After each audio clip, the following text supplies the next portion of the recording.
Welcome to Draw Process. I'm Ike. I'm going to draw page 25 of episode 2 of my comic, First Sun and Sword, and I'll share my thoughts and techniques along the way. Okay, page 25. That is a nice benchmark. I don't know how long it's going to be. As I've said, my scripts are just a little too loose to know, but it's over a standard comic length, and things are really kicking into gear. Where we're at in the story, some men have come into the home where Sun and Sword are staying, and Sun is going to have to run upstairs and protect Sword. At the same time, there was a messenger pigeon delivering a message to the palace, which will give word especially to Kurok the Man-Eater, this new lizard man that we've seen just briefly at the start of the issue. And he's going to be coming after Farah, and Farah is supposedly heading to the black market.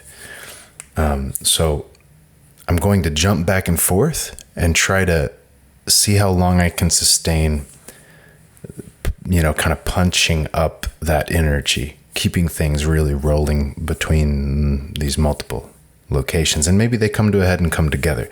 I have an idea of how I'm going to do that, but I'm open to coming up with something better. As I draw it and I see it play out in my mind, I can get a feeling for what is better next. And earlier I had gone back and rewritten. I had written it and thought it was pretty good. I went back and did some rewriting and thought I improved it. And I thought, okay, this time I'm set. I've got a solid script this time. But I'm finding that still isn't the case. I'm still going to revisit it and make a few changes. I want to, again, jumping back and forth instead of sticking with Sun and Sword in this interaction, this kind of building tension, jump back and forth to what's going on with Farah, bring them together, and try to weave in Sword's plot line, you could say, in this issue. It's showing his childhood a little bit in his dream earlier on. I think I can weave that back in later in the story. So as he's awake, because right now he's kind of sleeping and having a fever, he's a little delirious. But as he wakes up and fights, he's going to kind of be delirious still, kind of in a dream. And so I can weave the fighting that's occurring, in this present moment with some fighting in his memory of him as a child. So layers, it just feels nicer and it's more interesting. It keeps things raising in tension, keeps it interesting. Okay, so when I went to draw this page, it would have been like a week ago, maybe two. I only have, I guess it was, maybe last week, maybe. I knew that I wanted to loosen up. I wanted to pretty quickly take a risk, take a chance. Just kind of scribble in the figures, the background from my mind's eye, and not get it too solid, and then go to inking. This is, as I've said before, this is partly in response to when I'm busier and I'm feeling like I'm having a hard time completing everything I wish I could on the comic. It's not just when I have a lack of time and I'm doing less drawing. It's also when I have loftier goals and I can't meet them, or I feel that pressure. But when I feel like there's just too much to do, not enough time to do it, it pushes me toward loosening up. So sometimes I interact with other artists. I view their art. I hang out with them. Maybe I'm drawing a commission, which I did this week. And there's moments when I I feel like I desire to, and I'm pulled towards drawing, improving my drawing and being very, clean, good draftsmanship, this kind of thing. I move that direction, and I value the beauty in art, that's careful and elegant, And so part of me moves that direction, but when it comes to the comics, which I feel is my core, the push is always somewhat the other direction, to loosen up, to get more expressive. Like this panel here, I'm just throwing in, sun. You'll see that the rough drawing is a very simple little layout, but he's running up stairs around a corner, and it's just really thrown in, very quickly from imagination. It's not much care on the accuracy of the stairs or the perspective or the figure. But that is the direction I'm trying to move, and that's, like I was saying, that's what happens when I feel the time limitations, the need to let go. I mean, that's what it feels like. Let go a bit. It can happen with burnout. It can happen with getting bored. Like in some ways it's a blessing, because if things were going too well, if I just had all the time in the world and all the, pay in the world for drawing it, I could just stick with my same thing I'm doing. And I could even, tighten it up and get more elegant, cleaner looking. But to me, that isn't an improvement. Like that is a little bit, it's a particular direction I could go, but it's not the only one. I mean, it's improvement in some sense, but it's not the only direction I can go. And so I kind of value these limitations on my life, because I get to let go. I get to change. I get to loosen up. I get to approach it differently.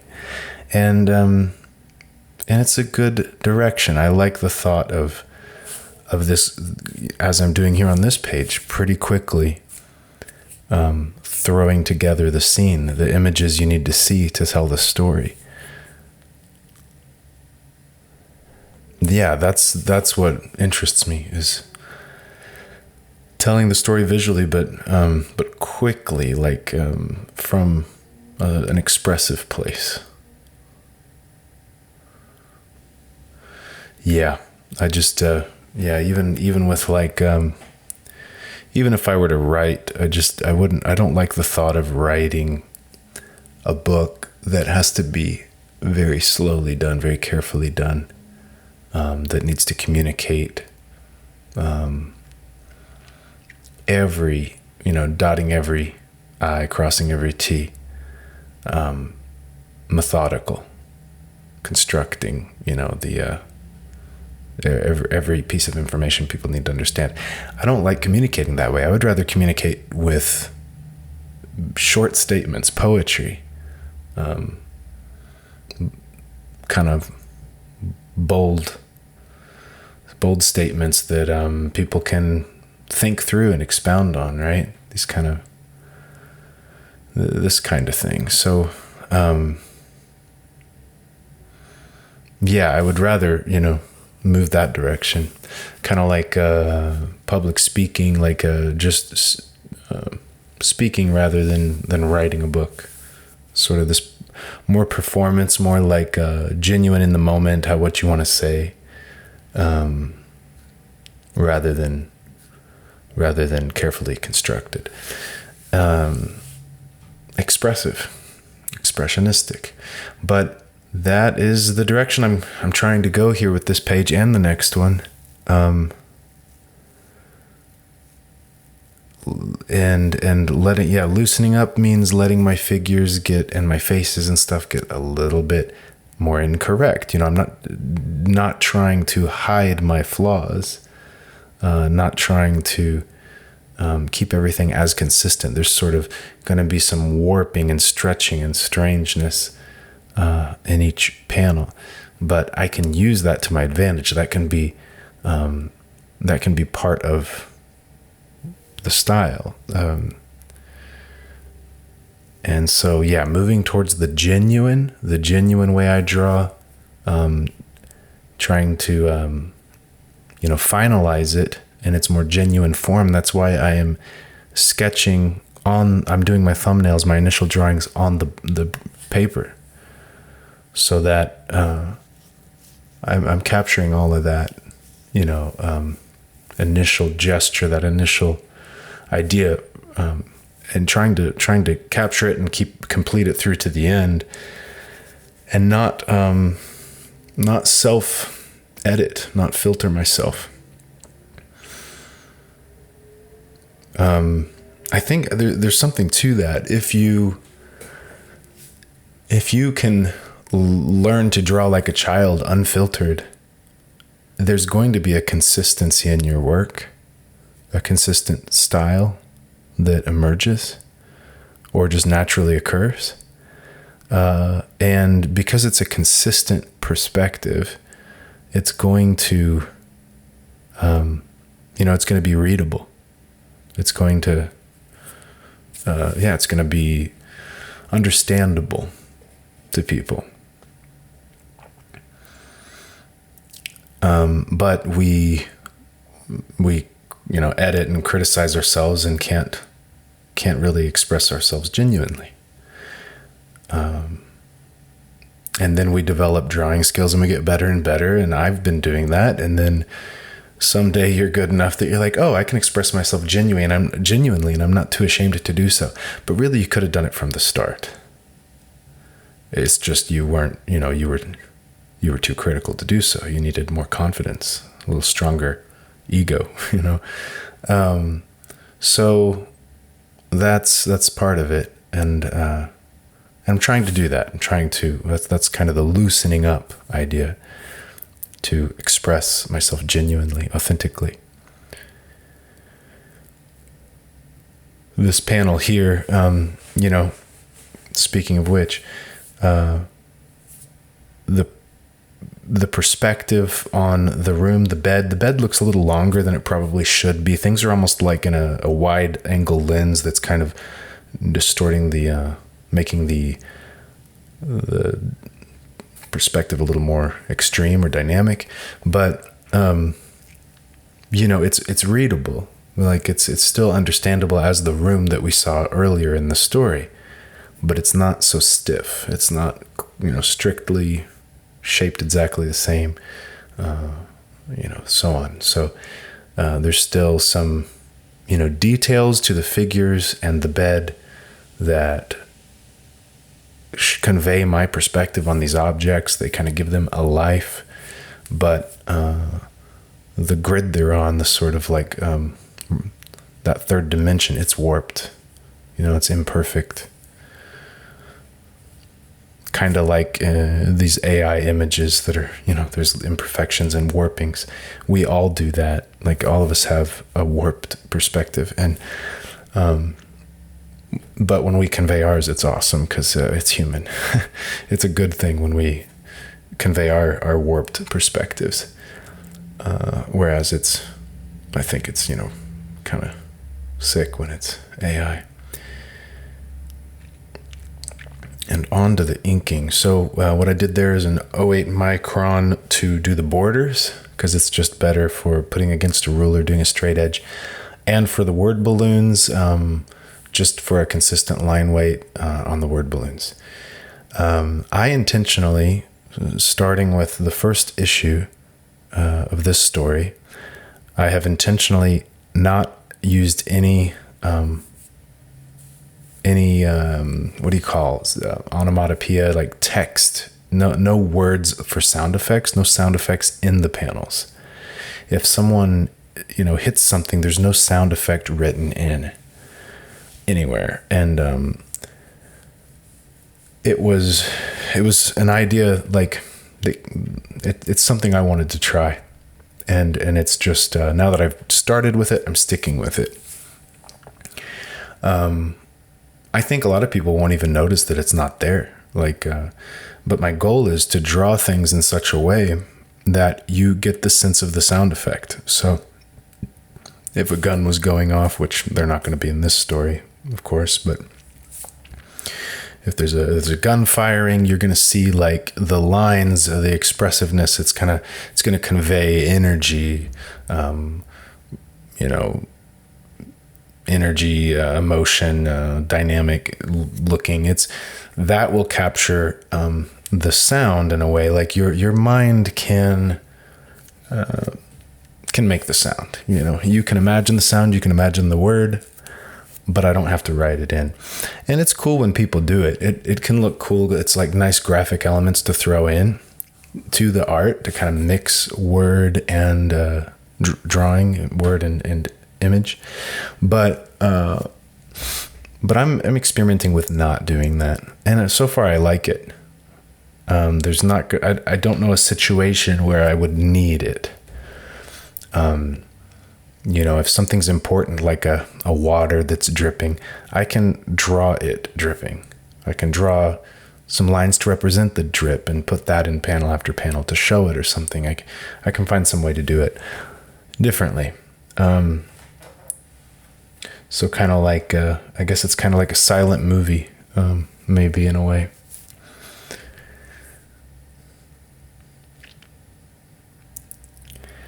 You'll see that, along with this kind of attempt at being more expressive, more loose, I'm inking like I draw.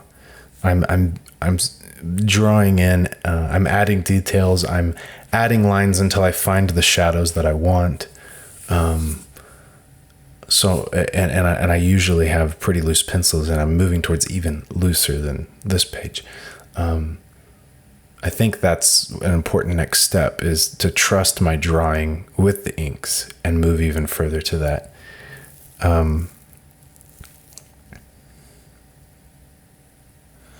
Even the way I'm drawing in my sketchbook or doing anatomy studies is changing. I'm moving towards, not measuring and trying to get accurate proportions and stuff, but correctly identified pieces of the anatomy. Like you can look at it and tell that this is correctly constructed, but it's not all the correct size or something. And I'm just throwing down going straight to like outline and pieces. I don't know how else to put it. Like even a hand, just in one line, completing an entire hand and all the fingers without it looking like banana fingers.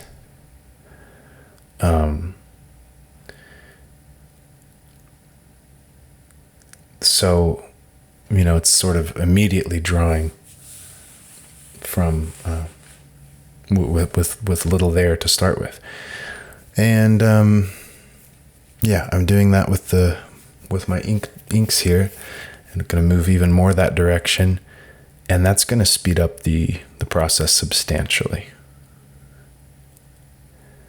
Also, the way I'm coloring now is helping. I'm probably using less blacks than I used to, and I have a pretty quick way of doing flat colors, but with a shadow pass and a light pass that can separate foreground and background, accentuate things, without relying on my inks, my blacks, to do it. So that also helps, because one of the things that's going to happen as I move this direction is it's going to be more extemporaneous. It's going to be looser, of course. So using the heavy blacks kind of requires forethought. It requires planning out the construction of that image. Because you might cast so much shadow on even a human figure that it doesn't easily convey. It's not cartooned in a way that conveys what the objects are. Like you might even lose parts of the body to the background if you didn't plan it. So I'm moving away from that. towards more of a cartooning outline approach with shadows accentuated, thrown in here and there. And I think I still have some balance. There's some balance between black and white, but it's not as much black as I used to use. And again, because of the way I'm coloring it, I'm happy with it. And I think it stands alone in black and white okay. The lines are expressive and that helps. They're fatter lines too, but I think that might help in a way too.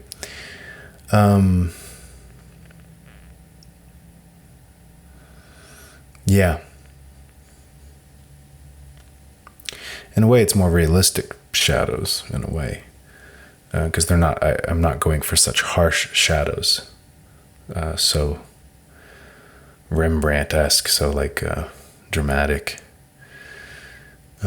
which is more like when you have like one light source or extreme light sources, which is not usually the case in when we have natural light or diffuse light. So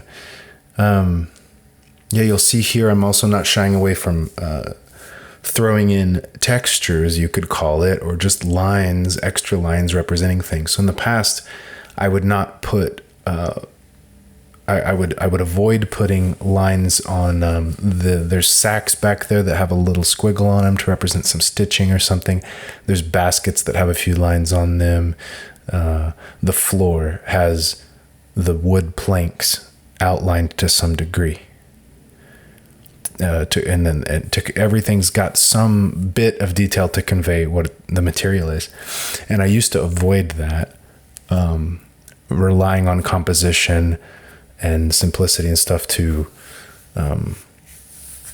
communicate what things are. And I guess, I don't know, like not worrying about the details as much, but I'm enjoying moving that direction more because it's a little easier.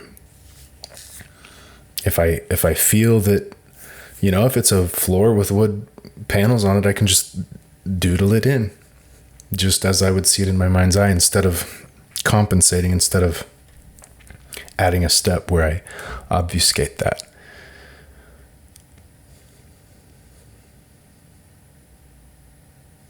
Yeah, here's an example where sun is entirely in shadow, but mostly in shadow, except his right leg that's sticking out is kind of coming out, but is in shadow, and yet I don't have him disappearing in the shadow again with this really harsh lighting, because I could have had parts of his body disappear into the shadow, and instead I did not do that. I just kind of left him there.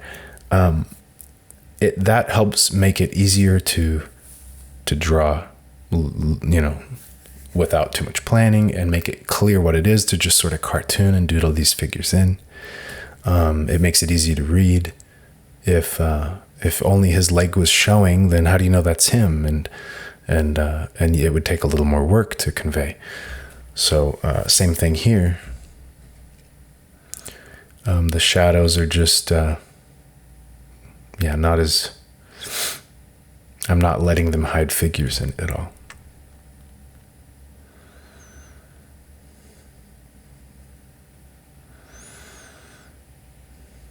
Even with my brushing in the ink here, it's not a great brush. I've never had luck with these making great lines like when I've used traditional brushes. I used to use a Winsor Newton, but I still am drawing a little bit with this brush. Like sometimes I will add a little bit that wasn't in the inks, the line work inks. And like right there on the brick, on the right, I left a little white edge and just brushed around it. That wasn't in the inks, the line work inks. I just threw it in. Here I'm even going back with the micron because I've already put away my nib and ink and cleaned it up. So I just grabbed that and I was throwing in a few things. So still drawing, still building the drawing and making decisions at this stage. In the past, it used to be much more filling in the paint by numbers style. Moving away from that. because I definitely, I want to move that direction. So we have pretty much the finished page here. I erase the pencils. It doesn't really bother the inks. I haven't had any issue with that, especially now that I use the G pen and a new ink, and it just it really goes on thick and doesn't lift, and digs into the paper a bit too, I would guess. So that is it. I'm going to have to use color to separate these layers. There's these visual planes. So you'll see that I try to do that with lighting highlights on this figure in the middle panel here. Trying to make things pop where I want them to, just with this simple lighting highlight on the flat colors. Here with Sword, a lighting highlight on him that makes him pop off the background some, without having to make any adjustment to colors, like going cool or warm to separate foreground background. Yep, same thing there. Using the color of the lit floor there to help, frame that. So the lighting pass I'm honestly just using my mouse and a polygon kind of tool that fills in spaces, or maybe sometimes I'll use an ink pen and just kind of draw that line. But I'm making new decisions even in the coloring phase, that are not, married to, totally dependent on the choices I made in the inking. I can make new choices that somewhat clash, are not totally realistic with the earlier choices. But again, making choices all the way through, and it's not done till it's done. And then we have the finished piece. That's holistic. That's a unity. And that, to me, is moving towards something more beautiful and complete and whole. So that's the journey I'm on. I will see you next week. Be the practice of your art. Encourage others to do the same, as I always say. See you then.